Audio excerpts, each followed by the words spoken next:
Thank you very much, Shangan, John, Eartharin, and Andrea. But may I invite you to come up to the front table? We have a chance to have a few moments of conversation, comments, discussion, etc. We have mics coming around. Please tell us your name and institution. And as typical IFPRI, please do not be shy. This is a chance to ask these three people all the questions you want to know about the Global Food Policy Report. Seriously, this is very unlike Washington and very unlike IFPRI. David, thank you very much. Simone, a mic here for David. And seriously, guys, do not be shy. Thank you, David Lambert, DPL. Very impressive report. Thank you. Thanks to all of you. It's a bit startling to know that half the problem is in middle-income countries, and that's the focus of my question, which is nutrition. And the messages I'm about to give aren't from me. They're from Jomo, from FAO when he was here, from the Chicago Council, from Roger Thoreau, and a lot of others. Nutrition has no home. Nutrition is an afterthought. Nutrition has fallen through the cracks. We have an office at HHS and USDA. There's an office at FAO, and there's an office at WHO. And even though it's the critical intersection between agriculture and health, it's never been taken seriously by our policy institutions. I would love your reaction to that. Do you wish to take that quicker, immediately, and then I'll go back to the room? Shangan or John or? Well, I can start. Yes, the very good question. So where is nutrition? Where does nutrition sit in a government setting? I don't think we should create a Ministry of Nutrition. I don't think we should create a UN nutrition. And the question is, how can we really integrate nutrition to every agency, every government institution? For example, can we ask the Ministry of Agriculture accountable to nutrition outcome instead of rice self-sufficiency, wheat self-sufficiency? Health, social protection. Yes, social protection used to be just give away the money. Can we also make sure that the Ministry of Civil Affairs accountable to some nutrition and health outcome? So my answer is, let's not create a separate accountability unit. Let's integrate nutrition into everything we do. Yeah, David, let me just add one other point on that. Nutrition is hard. I think we heard, it might have been John Hodnott who pointed out to us at that global meeting last winter that ending hunger, you can do that pretty, we know how to do that. Ending malnutrition, very, very hard. It's two different animals. So I think we, as Shangan says, we have to integrate our approaches, not create new bureaucracies to monitor them, but integrate our approaches. The resilience discussion is a good example of that. You have to bring multiple different actors together to address malnutrition, and it takes a long time. So we have to get our investments up, our programs integrated, and then we have a chance. Thank you very much. I come back to the room, and Simone, if you also have any online questions, let me know. The lady in the front. Hi, Mary Kay Costello with the Hunger Project. My question relates to applying what you found in the report from the bottom up at the local level. The topic of hunger and poverty is a very, very personal one for people who are actually experiencing it. And a big piece of achieving what we want to see by 2025 and later 2030 will be making sure that local governments are actually being held account by the people. So my question is, your comments about how the development community really needs to be playing a catalytic role in helping these local communities establish the necessary social accountability mechanisms to really see these social protection policies and others implemented properly where they need to be. Any which one of you would like to address that, or as a comment? But well, I think it's an excellent question. In fact, at a household level, nutrition, food, agriculture, sanitation, everything is integrated, right? You cannot separate that. Now let's move to the community level. Yeah, how can we make sure that community level integrate all these things together? We have seen some limited successes in certain parts of the world. In India, Maharashtra, they created, at the state level, they created a nutrition commission. And then the community level, every community, they have a nutrition some sort of initiative to work together. The Global Nutrition Report actually reported that case, and I found it's fascinating. How can we really scale up a sort of community movement in ending malnutrition? Is a very, very sort of exciting initiative, as I can see. Either of you? Yeah. Yeah, I don't know that it's WFP's forte to talk about how to mobilize the, the individual, if you will. But I think what we're trying to do is, at each level possible, assist governments in their capacity to provide social services to the people. Whether that's in middle-income countries where we have a very small role, but maybe a technical role, to the activities that we conduct related to, say, school feeding in the least developed countries where we have a bit more to offer.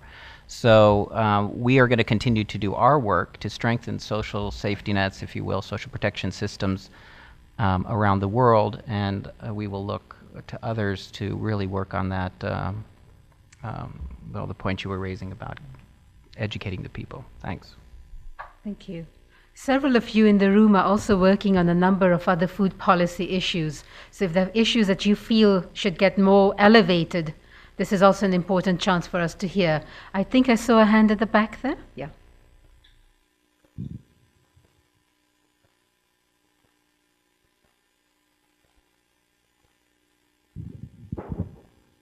Hi, Kelly Witkowski with the Inter-American Institute for Cooperation on Agriculture. The importance of small farmers was mentioned again, and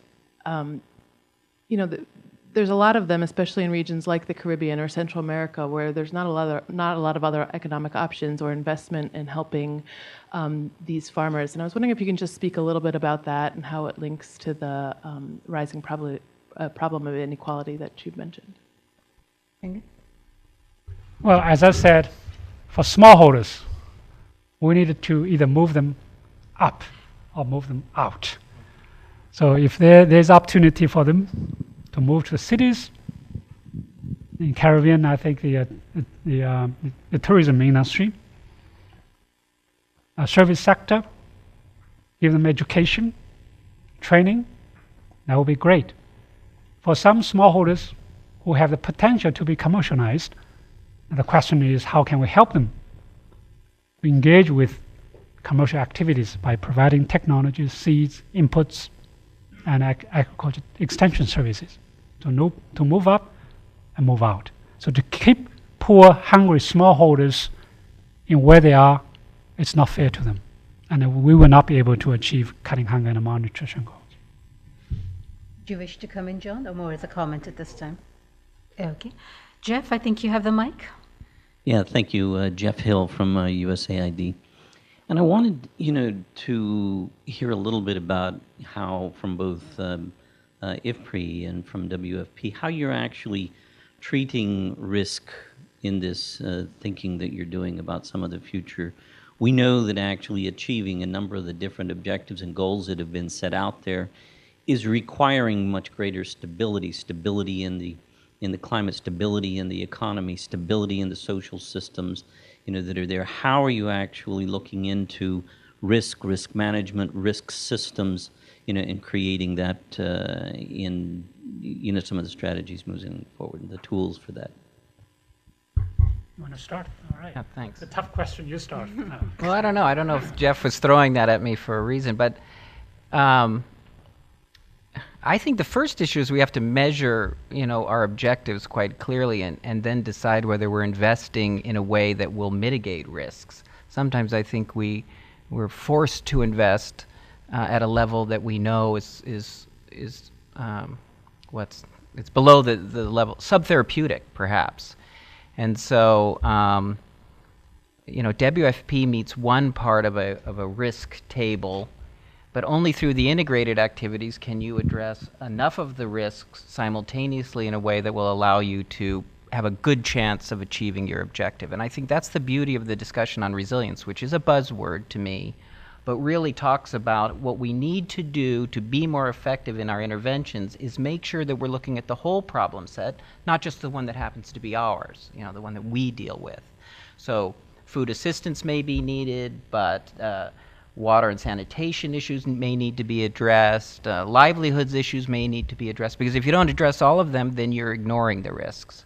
So for me, That's the value of what we're talking about. Integrate the activities, address the whole variety of risks that are confronting that community or that individual, and then you have a good chance of progress. Well, we're facing a number of risks, conflicts, fragile states. One of the biggest risks we face today, obviously, the climate risks, weather shocks, and health diseases. That's probably more at the global too. The Ebola is a typical case. So some risks we can try to manage, even try to reduce. For example, the conflicts. Reducing conflict is one of the SDG goals, Sustainable Development Goals. How do we build a peace, reduce the conflicts? We got to work on that by working together. I'm very confident that we can reduce the conflicts. For the last several decades, the number of conflicts have been reduced in Africa, in Asia. So now the conflicts, yes, still exist in many parts of the world, but they are usually very local, temporal. But that does not mean we should just sit here without doing anything. So the conflicts we can try to manage to reduce. The market risks, prices, I think 2007, 2008 food crisis largely came from we don't know how to manage the global food systems. So the risks came from there. Again, we learned a huge lesson. How can we really make sure that trade will work, market will work, policy will work, to reduce the volatility instead of exacerbate the volatility. And diseases like Ebola, yes, the early warning system, and also really make sure that the relief agency like WFP has a means, has a ways to deal with it right after the crisis. I think Ebola, I'm worried that if we don't put our acts together, more people will go hungry, malnourished. And this damage will be permanent, will be long-term. Thank you. Obviously, climate change, yes, climate change. We are working on it's climate smart agriculture.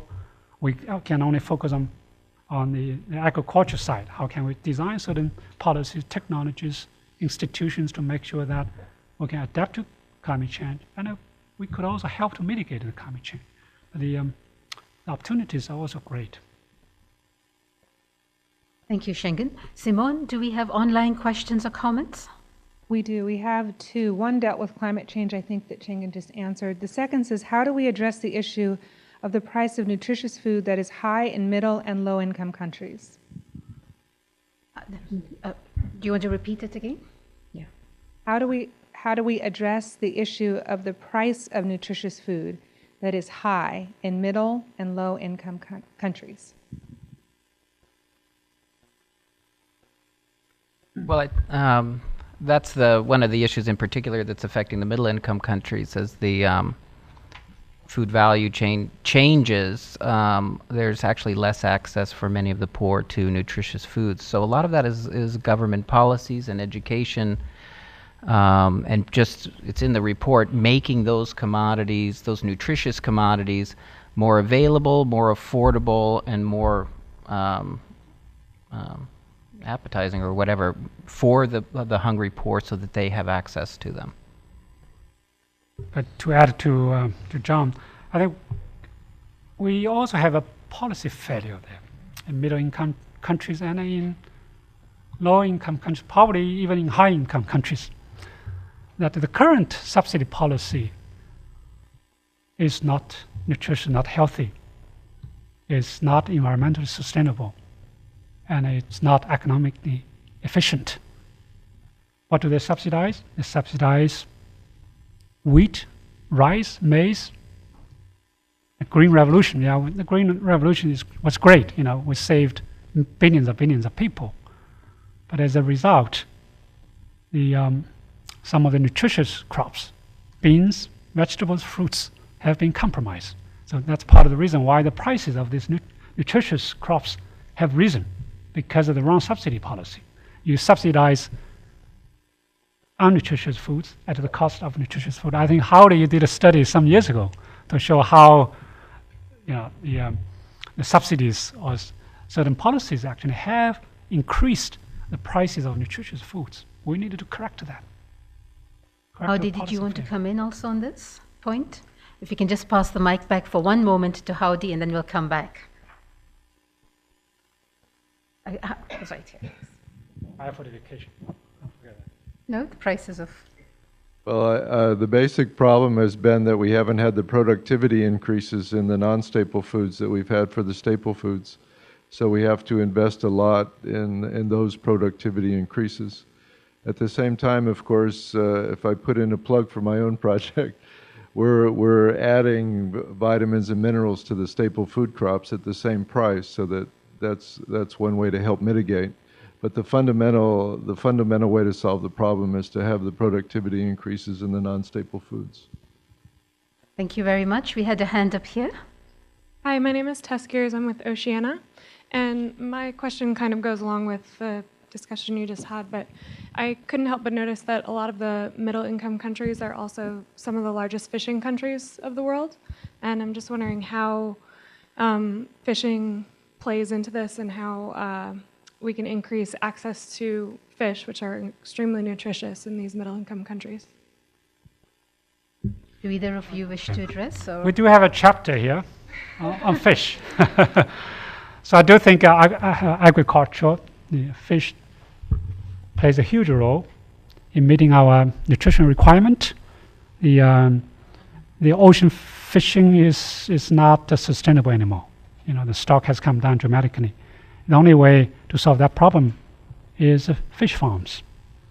But we do have to take into consideration of environmental consequences. So many parts of Asian countries, Vietnam, China, they really increased the farm fish by a large margin. I remember there was a projection by 2030 that China will account for like 60% even more of the farm fish. That's because of their strong demand. But let's make sure that the farm fish will not pollute our environment, which is a serious issue right now. So the balance between nutrition and the environment is critical. Thank you. I thought I saw a hand somewhere here, and if maybe I missed it, or yes, right there at the back, the middle. Hi, I'm Janet Larson with the Earth Policy Institute. Could you comment on what role IFPRI, World Food Program, other food-specific organizations can play in advising governments, climate change negotiators, ministries of energy about the climate effects of food? What is being done already, and is there a role for expanding the food discussion in the climate realm? I can start. Well, IFPRI and CGIAR are producing knowledge, information, research-based evidence to support the various rounds of negotiation. So we started a long time ago, Copenhagen, South Africa, Durban, and Lima, now again in Paris. So we always have some sort of side session or side events to make our position very strong.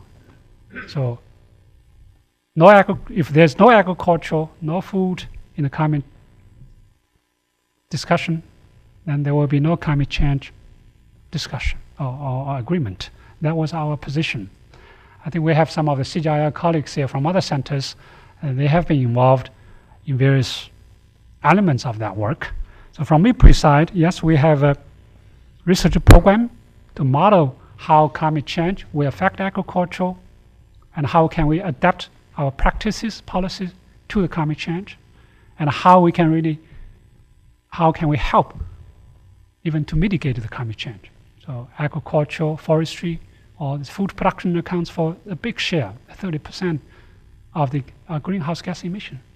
So without agriculture, you will not be able to achieve the goals of cutting the carbon emissions, to maintain the temperature below a certain degree.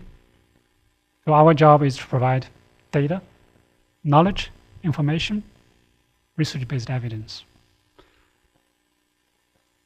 Yeah, I'll just add one other thing, that because I think it's ignored too often. If you're really interested in food security and climate change and you don't address food waste, you're ignoring probably the key component of the issue. Food waste is what, 30 or 40% of global production is wasted.